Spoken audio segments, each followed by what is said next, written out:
Kash Patel served in the Trump administration as the lead investigator of Russiagate. He learned firsthand how the deep state sabotaged President Trump. Now he's founded the Kash Foundation to support legal funds that assist whistleblowers within the federal government, victims of deep state corruption, and media accountability efforts. Please visit thecashfoundation.com/B. That's cash, spelled with a K, thecashfoundation.com/B, to donate $10, $50, $100, $500, $1,000, $2,572, or basically any amount you can to support Kash Patel and the America First movement. We all, at a certain point, have believed in these narratives, and it's important that we keep going back and unpacking these stories, because we can only move forward if people are willing first to exercise humility, to go back and say, I got this wrong. Also to recognize why it is, to recognize who the true enemy is when we are so divided on these cases. And the answer is the media. It's about division. And now it's time for another interview on the Babylon Bee podcast. Welcome, Candace, to the Babylon Bee podcast interview show. It's really nice to have you on today. Thank you guys for having me. Of course. I mean, it's really an honor to talk to you. You're kind of a big deal, so it's really nice to get a chance to sit down with you. How's it going? I used to have a shirt. That said I'm kind of a big deal, because every time I hear it, I only think about Will Ferrell's movie. Yes. I'm kind of a big deal. I'm kind of a big deal, yes. Every time I hear that, it makes me chuckle. But it was from Abercrombie, and I was, I think, in 8th grade. But, Oh, my gosh. My girlfriend in high school worked at Abercrombie. Anyway. Everyone's girlfriend in high school worked at Abercrombie. I know. I couldn't get a job there because I wasn't good enough looking. Oh. Yeah, you didn't have the look. Yeah, it's like a whole look. Yeah. Anyway, so we should talk about your show. How about that? Yeah, let's do that. Did you ever see Making a Murderer on Netflix? Is that something you ever saw? Are you talking to me? Yes. Yeah, I wasn't sure if you were just asking them because anybody ever seen it. Yeah, have you seen it before? I saw, the entire series. Yeah, Steve is totally innocent, right? Totally innocent. And everything that Netflix tells us is absolutely the truth. Oh, that's funny. Well, so you are starring in a new DailyWire series, Convicting a Murderer, as a response to Making a Murderer. It's a revision, though. This is a response, and we're very excited. I watched the original show years ago. Did you watch it years ago, Emma? I watched part of it recently, and then watching it, and then watching, I kind of compared them side by side. So I'd watch their show, and I'd hear, oh, he kind of threw a cat over a fire, and then I would watch Convicting a Murder, and he poured gasoline on a cat and threw a cat into the fire, and that's a little different. And then forced somebody else to throw a cat on a fire. Yeah. And then when the cat survived it, then, decided to pour more gasoline on it so that it would die, and said that he did that so it wouldn't suffer. Yeah. I mean, really, really bizarre stuff. And I'm chuckling not because of what happened to the cat, but just the idea that the Netflix series tried to water that down. Right. Like torturing animals to water it down so that they could... Right next to their series called Don't F with the Cats. Too. I know. Yeah, which I was obsessed with also. And I also am obsessed with cats, period. So this was so many people. We've been doing so much press, and people were asking me, what really, as you were working on Convicting a Murderer, stuck with you in the Stephen Avery story? And I really said it was the cat thing. There's just something about the human being, or the lack of a human being, that it takes to torture an innocent pet. And it's not even like it was a stray animal. Not that that would be any better, but the idea of taking your family pet, right? So this family pet that is known to you, and just having a couple of drinks and deciding that you're going to douse it in gasoline and throw it into fire is just, to me, I don't know, that person is capable of anything. And that's not even me just saying that because I have a strange affinity for cats, but also because we know that when we look at the psychological profiles of serial killers, that typically in their youth, they start off with torturing animals. And we also talked to Stephen Avery's brother and talked about how when he got mad at the dog got away. He then tied the dog to a pickup truck and dragged it down the street. This is just not normal human behavior. It's not normal. Can we expect a Candace Owens show in response to Don't F with Cats called F with Cats? No, it's definitely Don't F with Cats. Don't F with Cats 2. Yeah. They will always turn women into the CIA is what the lesson of Don't F with Cats is. I love that. And also Convicting. As like when I found out about this cat, I was just on a warpath. Totally. No, that was the big thing for me too. I heard that. I'm like, people that are cruel to animals are cruel to people too. That's one of those things. And they always graduate up, right? So tell us about Steve Avery, just a little bit, if you can give us a little background for the people that don't know. Yeah, so if people did not watch the Making a Murderer series, it instantly kind of became just cult. And it was because really it was the first time that Netflix had dabbled into doing a docuseries. I mean, people were at home, it was the holiday, and it was building upon, at the same time, it sort of hit a perfect storm, this sort of anti-police sentiment that was building in America. I mean, this was in 2015, BLM was just finding its footing. And I think that in terms of Netflix being able to go out there and these documentary makers being able to sell this to the wider public and to late night talk series and the mainstream media, it just fit perfectly into this narrative. So Stephen Avery is a guy who, just to be clear, did actually get wrongly convicted once in his life. He was serving a prison sentence for 12 years for the sexual assault and the attempted murder of a young woman who survived the attack. And this is not the fault of the police by any means. She survived the attack. They brought a bunch of men, they lined him up, and she pointed to Stephen Avery, and he said he's the one that did it. And at this time, there was no DNA evidence available. They collected the samples, but they had no way to test it. And so they put him into prison for 12 years, and he actually hadn't committed that crime. Forensics changes, technology goes forward, and they realized they have the wrong man in prison, and they released him. Mm-hmm. And so you instantly, by the way, anytime that any of us hear a story, the concept of being put in prison for something that you didn't do is terrifying, right? So that documentary makers were reading the news one day, this guy who just got out of prison 2 years prior, something that he didn't do, has now been arrested again and is under suspicion for a murder of another young woman. And so they got interested in this story probably meaningfully, because what are the chances that lightning hits twice? I mean, does this guy have terrible luck? And then when they went down there and they learned all of the facts regarding this murder, and as they started creating the documentary, I think they realized that the magic was in people believing that somehow he was being framed for this second murder, for this first murder, but being framed because he was suing the county for $36 million for his wrongful conviction. So it was just sort of this perfect setup narrative, and they were willing to not present all of the facts and to sort of trample over this woman who, by the way, was killed horrifically by Stephen Avery. We're talking about a woman that was, raped by two different men. She was stabbed, she was shot, she was burned. And they didn't care. There's no question that they didn't care, because they kind of had their buttoned up story. And as I said, the mainstream media instantly got behind it with this you never thought it could happen to white people. I'm doing Trevor Noah's voice because he had the documentary makers on, and impression. He said, right? I feel like I have a really good Trevor. I don't know. It just keeps coming out. And You do a great Trevor Noah. Yeah, I sound like this guy. You white people, you were sitting back thinking, oh, this couldn't possibly be happening. And then Stephen Avery comes around and you realize, and this is like his whole shtick, that, yes, the system is corrupt. And so, it became an absolute phenomenon. I mean, it wasn't just confined to America. It was worldwide. The police officers were getting threats from people in Norway when this series dropped, which obviously skipped over a lot of really important facts. You don't want to piss off the get real Norwegians. Fired up. The Vikings coming after you. Don't mess with the Norwegians or the Australians. They're a bunch of convicts down there too. Yeah. So millions of people watched this documentary, and you're saying that millions of people got it wrong? Isn't this a democracy? Yeah. Well, I watched it. I remember watching it, and I remember every episode going, this is crazy. These people totally set this guy up. And I remember watching the blood vial and all the stuff that came out. Well, in the first episode of Making a Murderer, what stuck with me is that they mentioned that he has an IQ of 70. Yeah. And so I'm like, okay, he's really dumb. Well, so he wouldn't think it through. He wouldn't think. What's your IQ? What's the above 70? Candace, what's your IQ? Prove it.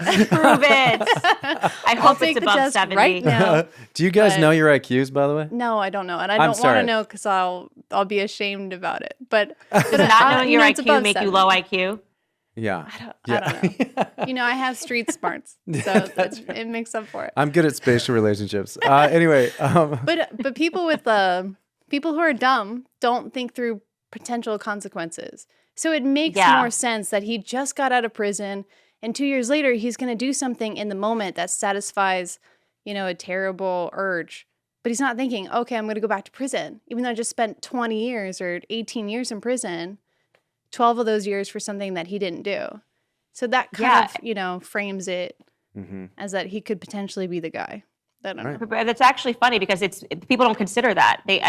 Are criminals known to be extraordinarily high IQ individuals? Usually, no. Absolutely not. They tend to be drug addicts. They tend to be alcoholics. They tend to do things impulsively, and they tend to have a really long criminal history. And in the circumstance of Stephen Avery, literally from his juvie record, I had a packet thick of all of the crimes that he had committed starting when he was juvenile, petty crimes, break-ins, moving up to burglary, moving up to violence. Actually, what is shown in our documentary is he was also serving, he was in prison for 18 years. People think he was in for 18 years for something that he didn't do. No, 6 of those years were actually for something that he did do, which was violent towards a woman. A married cousin in his family.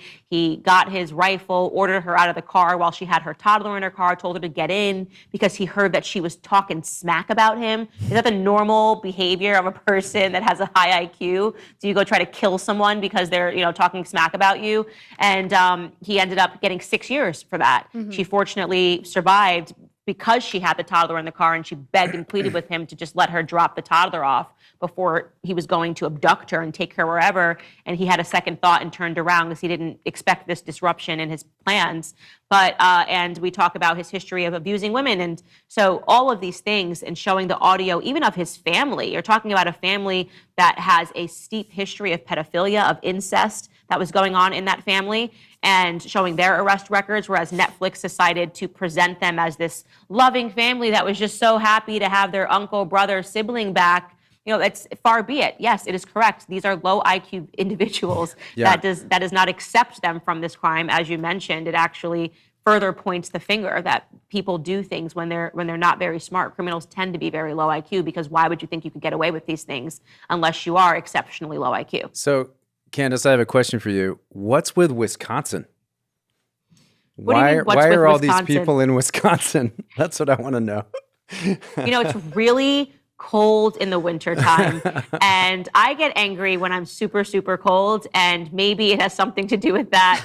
But yeah, I promise you, every documentary I work on with DailyWire, they send me to the coldest places. It's just, I don't know what's going on. I'm starting to think if there's a conspiracy going on, because when I did BLM, I was in Minnesota, and it was the coldest I've ever been in my life until I went out to Wisconsin, and my face was frozen. Like, I've never had Botox, and I'm telling you, after I was out shooting this thing, I was like, I couldn't move my face. It was incredible. Yeah, it's like when I actually felt younger. Your nose hairs start to freeze, and it like feels weird in your nose. That's how cold it is. It hurts. It hurts in your nose. Yes. It's if you're gonna riot in the cold, that's kind of commendable too. Yeah, that's pretty amazing. There's people out there with picket signs. That's why all the protests during 2020 were in the summer. Because it's better weather to go protesting. They play video games in the wintertime. So do you and do drugs. So your documentary also shows, everything that the Netflix series left out. But do you think it will paint? Do you think their goal was to paint a bad picture of the police officers? Too. I think their goal was to make money. And I don't think they cared one way or the other. And I think the people that picked it up, like the Trevor Noahs, miraculously Alec Baldwin, who, update, has actually killed someone, as he was defending this guy who killed someone. The world works in mysterious ways. I think those individuals, that the Hollywood... Yeah, exactly. We have an Alec Baldwin rule around here. You're not allowed to point guns at anyone else. It's a very good rule to have. But yes, it's all the usual suspects that were getting behind Stephen Avery in the series, Chrissy Teigen, Alec Baldwin, Trevor Noah, which just lets you know that, like, if they're ever insisting, like if Alec Baldwin is ever insisting that anybody is innocent, including himself, they most definitely are guilty. I think that's kind of what we have come to understand.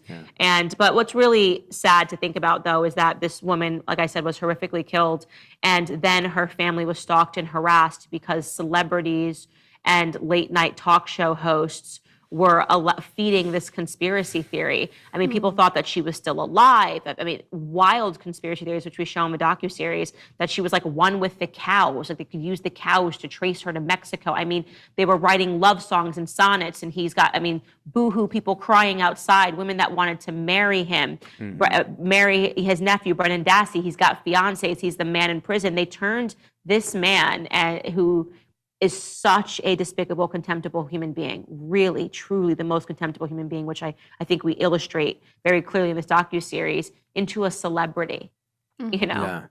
Yeah, Awful to think about. it's so crazy that this happens in general.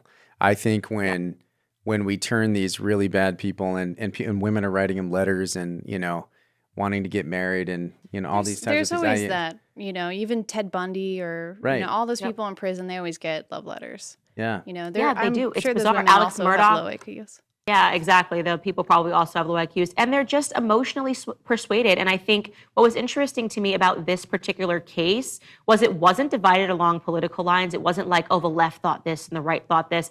Everyone kind of thought, because of the Netflix presentation, it was kind of, like I said, their first foray into a docuseries, that he was plausibly innocent, right? So it's interesting to unpack. I think now, obviously, we have lost a lot of trust in the media since 2015, and we ask those questions. Now Netflix is softening Jeffrey Dahmer, the Central Park Five. They're all guilty and awful. This is kind of what Netflix does.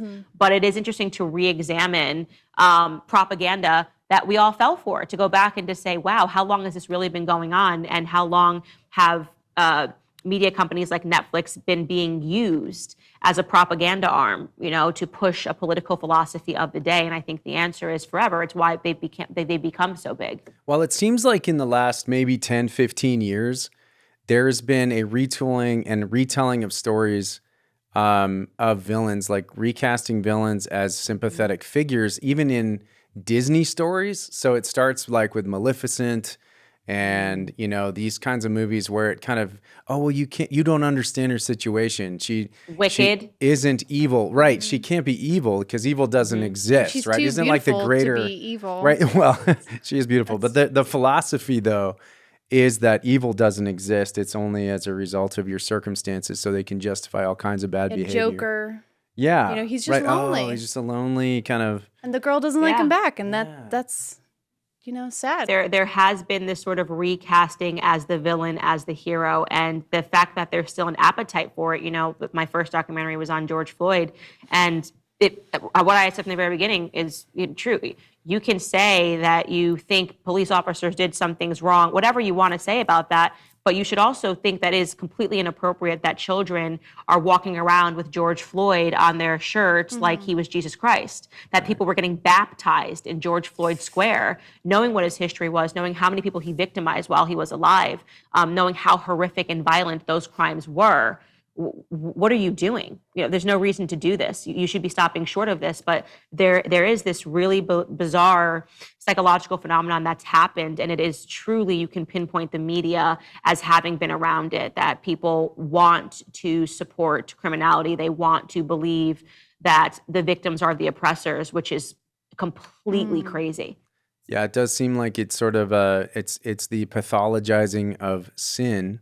I think on like in a theological term, it's the pathologizing of sin, the justification of sin and bad behavior. And then you kind of throw this kind of thin neo-Marxist veneer over everything, where you get the hierarchy based on circumstances, so you can justify bad behavior, and you get all these riots and all this stuff. It's just, it's really not the way society's going to work well. I don't know about you guys, but I don't think it's going to work that way.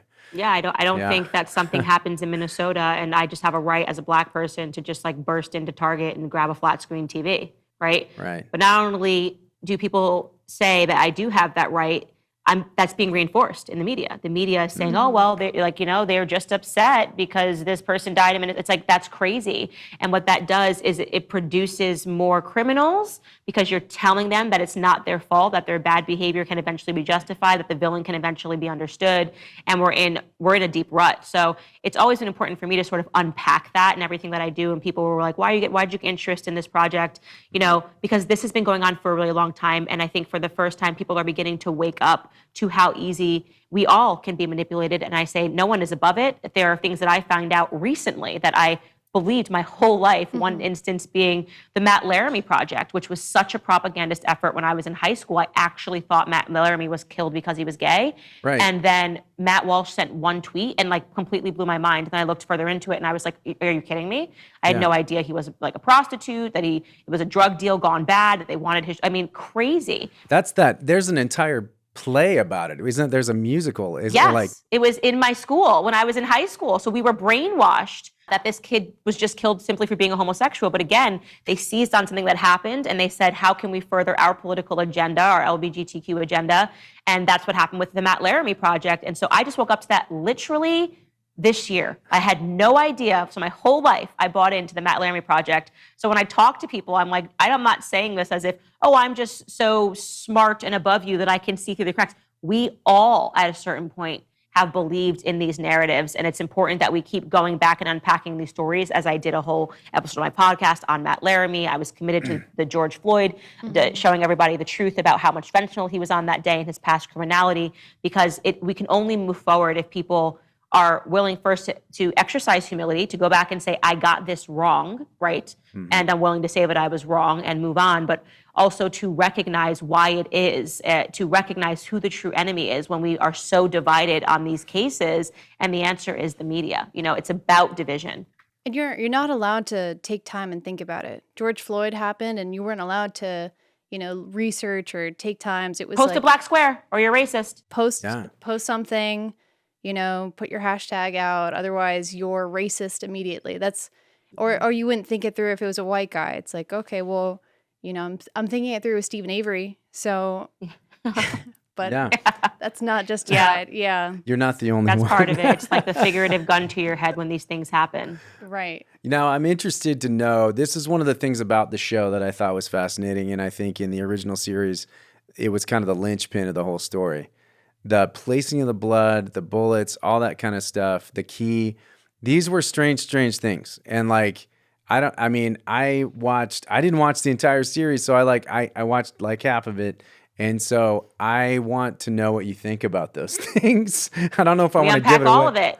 Yeah, we got to watch all of it. I mean, you're even going to see that Netflix intentionally didn't even close on some of it because it was such BS. I mean, there were things that not even Stephen Avery's defense was trying to insinuate, that Netflix went as far as to insinuate, like the blood vial. That was something that Stephen Avery's defense team didn't even touch because it was the Netflix narrative was so bonkers and crazy that even people that radically believed that Stephen Avery was not guilty were like, oh, actually, I then found out by talking to my nurse friend that this is just like completely normal. And what's really interesting is just the leaps and bounds that you would have to go through to believe in your head, which would be that the police officers were so bent out of shape about a $36 million lawsuit that probably would have been very difficult for Stephen Avery to win, because you would have to prove that they intentionally put him into prison and knew that this guy hadn't done it. And they didn't, obviously. The woman pointed him out in the lineup. She said, this guy did this to me. And that in order to avoid the plausibility that he might win this lawsuit, which he definitely probably was not going to win,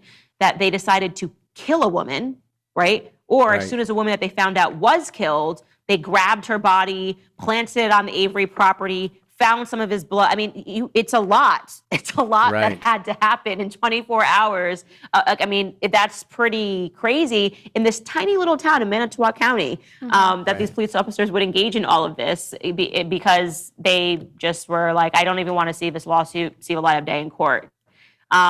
Really, really interesting study in what we are willing to do when conspiracy theories go too far, and how unwilling we are to see what is so obviously in front of you. And I kind of take you through like all of the things that would have had to happen, that they polluted the jury, that the jury of his peers were also in on it. Everybody was in on it because they just did not even want to see this lawsuit go forward in the courtroom, which probably Stephen Avery would have lost. Well, it is Wisconsin. I mean, we got to remember a lot of weird stuff happens in Wisconsin. You're just against Wisconsin. I'm sorry. If there's anyone watching. They have cheese there. That's all I got. By the way, the cheese is delicious. Is it really? Like I Very ate good. so many. They're called cheese curds. Ooh. Phenomenal. The people are so kind out there. Like it's incredible. And every restaurant has fried cheese curds.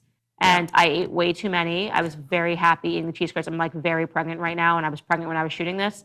And I just want to just shout out Wisconsin for the cheese curds. It feels That's appropriate to awesome. do it. Balance out all Yeah. How the are hate you- from Jarrett. How are you very pregnant versus just regular pregnant?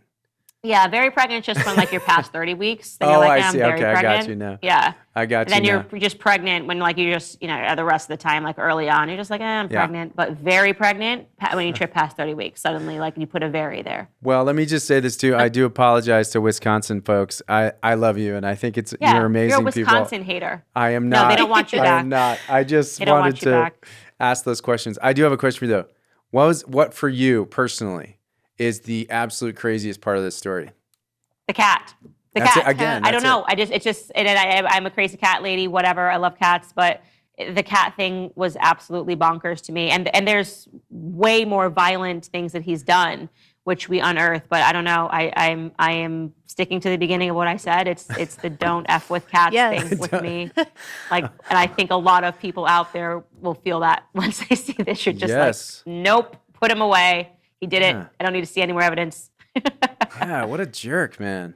So the first Yeah. 3 episodes are free, and then the rest of the Yep. 10 episodes are for subscribers Yep, only. you can watch if you want on YouTube. The first episode's up there. Just type in "Convicting a Murderer." It will pop right up. And then if you want to watch the second or the third episode, it is free. Just go to DailyWirePlus.com. You can check it out there. And I have no doubt that after you watch the first 3 episodes, you're going to be hooked and you're going to binge the rest of them and subscribe to Daily Wire Plus because it's good. I mean, we did really good work. I'm really proud of what we've done. And it's nice to foray into something that's cultural, like purely cultural and not so political. Speaking of not doing political questions, what are your thoughts on the Republican debates and the Trump indictments?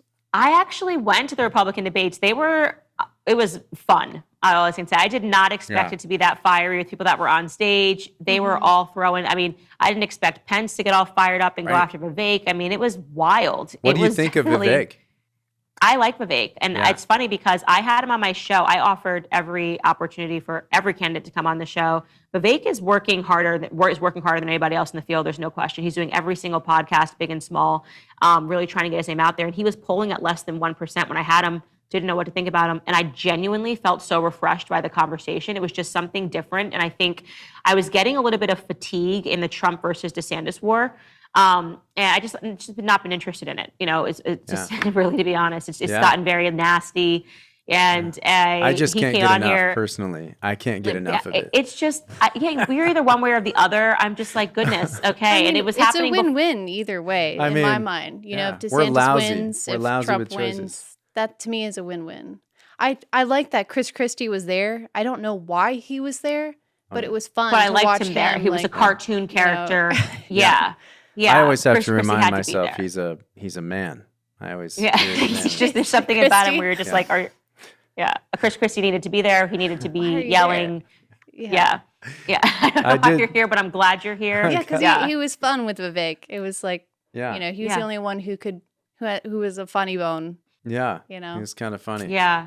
And he doesn't try to be funny. He's just really angry, Yeah, Mike Pence is Really Mike angry, Pence kinda came off as hungry. When funny. Mike Pence tries to, Yeah. make a joke back at Vivek, it's painful. Well, he was just kind of mean, just kind of He mean. can't do it.